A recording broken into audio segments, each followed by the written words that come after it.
This is Religion in the News, sponsored by Wish TV, in cooperation with the Church Federation of Greater Indianapolis.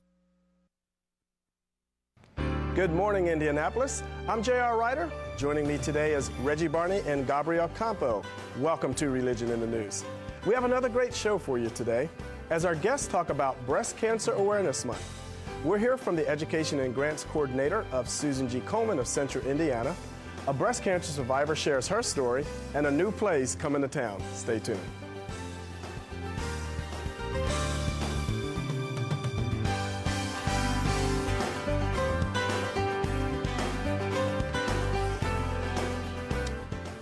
As most of you are already aware, this month, October, is Breast Cancer Awareness Month.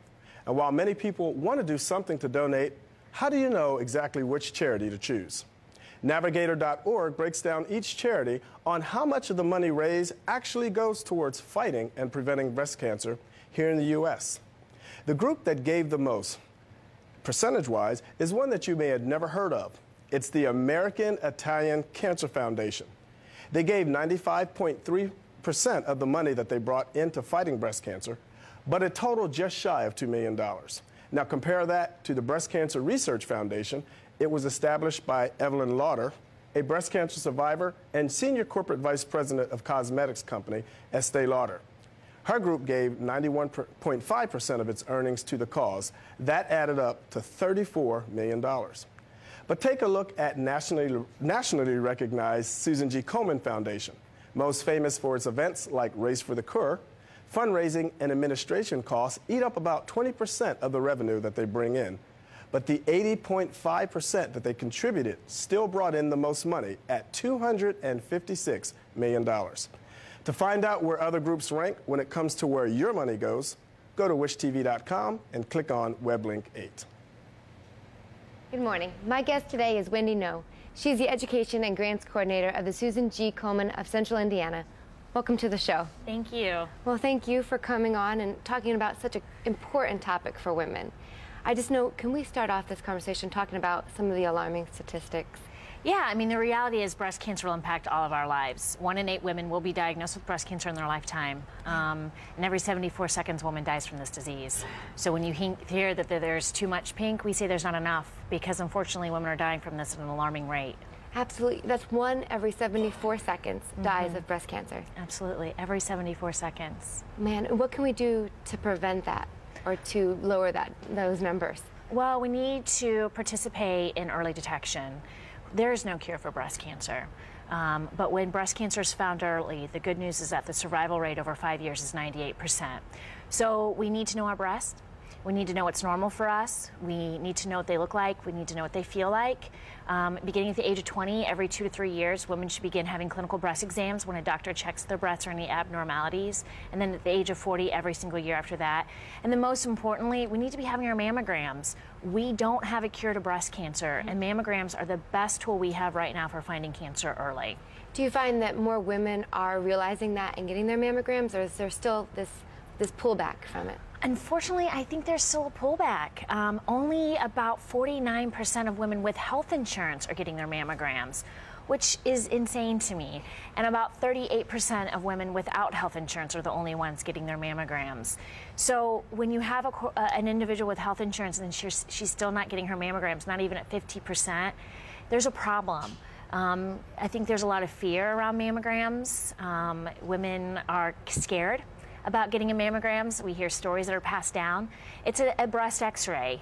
And is it uncomfortable? Yeah, I mean, it is. But I always tell women we put our bodies through far worse things than a mammogram. It's about 5 to 10 minutes of discomfort that really, truly can save our life and allow us to live our lives with our children and with our family and friends. Absolutely. And I know there are some misconceptions about mammograms. I think some people think you can get cancer from the mammogram exam itself? Absolutely. There are fears that being exposed to radiation or having your mammogram every single year will cause you to get breast cancer, and that's not true. The levels of radiation are believed to be very, very safe. I've been having my mammogram since I was 30 and plan to get them every single year until I can't have them anymore. And so they're very, very safe. But we know that we need to continue to do research and find more imaging methods. But right now, it really is the best tool. Mammograms can find breast cancer before it it can ever be felt. They can find calcifications, which are essentially the size of salt grains. When I was 30 years old, they found 7 microcalcifications on the very back part of my breast on my chest wall. You can't feel those. Yeah. And they ended up doing a biopsy, and for the good news, they found no cancer. But people think that if they feel fine or don't feel anything, that they have nothing to worry about. And we want to find cancer before it can ever be felt. Right. Well, it sounds like it's a personal and a professional passion of yours. It is. That's wonderful. Yeah, I mean, I work for Komen. I've worked for Komen for 5 years and have met amazing women who have battled this disease and are currently battling this disease. I'm very passionate about the work that we do, but my passion began long before I started working at Komen. I have a long line of women in my family who have been diagnosed from this disease, and unfortunately 3 out of the 5 that have been diagnosed have died from it. Both of my aunts and my grandmother have recently been diagnosed, and one aunt passed away. So I do this job because not only for the women that I've met through Komen, but for my babies. I have 2 little girls and I have 3 nieces, and so I have to make sure that this legacy stops before their generation. Absolutely, and if every woman can pick up that same passion of yours to protect the women in their family and encourage them to go. You know, absolutely. We have to take care of the people around us. Women are naturally caregivers.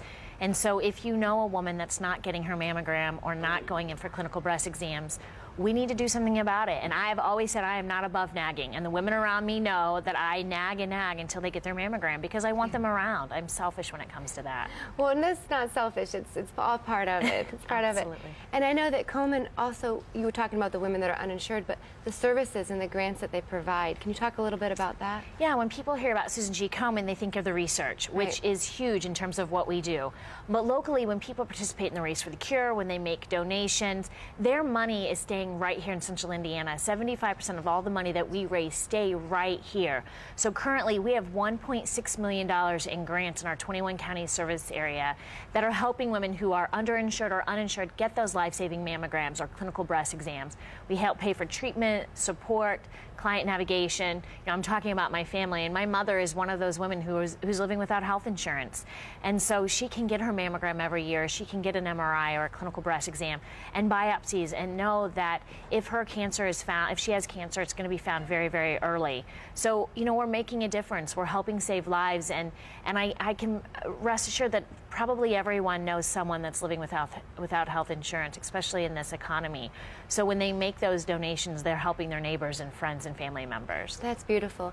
And if somebody wants more information about where to go, can they go to your website and find out? Absolutely. They can go to KomenIndy.org. There is a link right on the very front page of our website where they can find out where local resources are if they need a mammogram or a clinical breast exam or treatment support. Absolutely. And they can find out more of the statistics and what they can do. Absolutely. So Wendy, thank you so much for joining our show. We appreciate all that you're doing, and we encourage all the women in our families to go get mammograms. Absolutely. Thank you very much. Now, Reggie, back to you. Thanks, Gabrielle. And you'll find out when we come back why both my guests really believe that mother does know best when we return.